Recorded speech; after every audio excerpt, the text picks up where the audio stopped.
Hello, beautiful beings. I just wanted to, let me see how much, if it says how much time I have. No, it doesn't, but the little light's flashing, so I'm not sure what that means.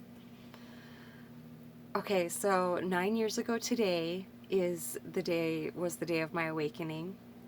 I had been a seeker for an incredibly long time before that day, just because my mind was just so torturously busy, and I was just trying to find a way to make it stop. And, I learned that it's not possible to make my mind stop. But now my mind is very quiet because it's in its natural state. And that's not from trying to make it stop, that's from turning my attention back to presence. So then my mind is just in its natural state.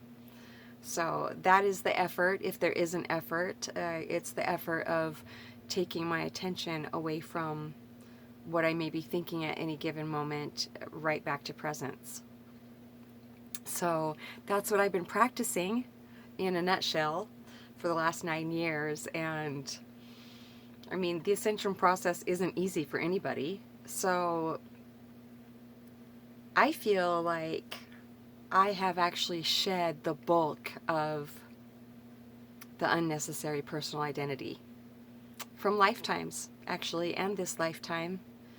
And I feel that that's what my purpose is on the planet, is to help other people through the ascension process.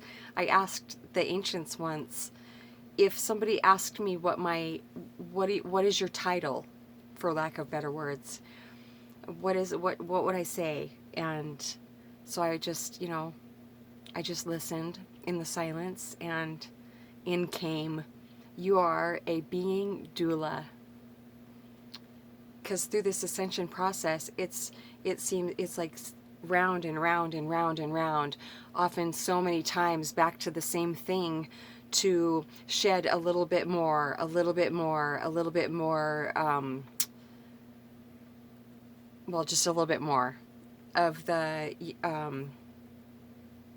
identification with who we thought we were for most of our lives, because of conditioning. Everybody gets conditioned on planet Earth. That's just how it is. That's how it's set up. It's nobody's fault. But I feel I struggled. I worked so diligently for the last many, many, many, many years because I was suffering. Suffering is not always a bad thing. I was just determined to find a way to at least be able to live with my mind. And now it's just so quiet. That's why I feel like I have shed the bulk of the useless personal identity, that whatever's not me. I'm actually not even this person, but we are all having this human experience, this personal experience. And so, this divine consciousness expressing through this physical form as a human being.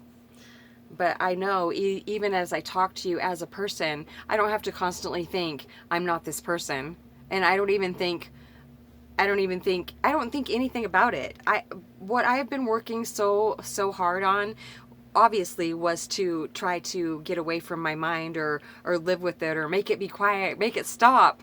Somebody make it stop. Now that it's super quiet most of the time, it doesn't have to be quiet all the time. That's not the goal. It's just to have it be in its natural state. And I feel like it is. It's absolutely amazing. I didn't even know it was possible to feel like this. I feel like I get to live a whole nother life now. My grandmother came to me when I was 5 years old. She had dropped her physical form that night. I'd only met her twice before. And she came to me, and she was like kind of floating towards me. I wasn't scared at all. It was normal to me. And she looked really beautiful too. I knew it was her, but she didn't look like she did when I had met her the 2 times before. And she was smiling sweetly at me, and she said, "You will live to be 105 years old." And I was 5 years old, so I didn't understand the concept of age. However, I never forgot it. when I get messages, they are messages. It's not a dream. It's not my imagination. It's when you get messages, it's just plain as day. I was 5. I never forgot it. It was just like, oh, okay, great. I didn't know what that meant. But so I'm not at the very beginning of my new life, but I am into it a little ways, and it's just absolutely amazing. And I can't see what's coming. I never could. They're saying it was the illusion of being able to see ahead, and the desire to need to see ahead for security, for a sense of security. But I don't need that anymore. It's absolutely amazing not knowing what's coming. A lot of that is because I like Eckhart. I've been listening to Eckhart for a really long time, and he has encouraged me to get used to not knowing. I don't need to know. I'll know what I need to know when I know it. And when I ask, all I have to do is ask the ancients when I want to know something, and they tell me. Yeah, so I feel like that's it for now. Ancients, is there anything else we want to talk about?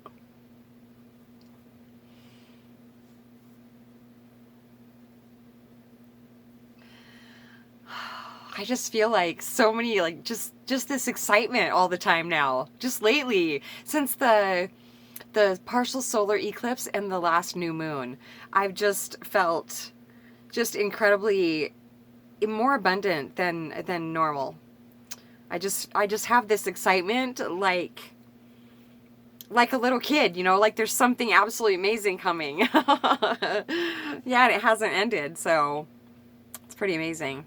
Okay, I don't, no, I think that's it.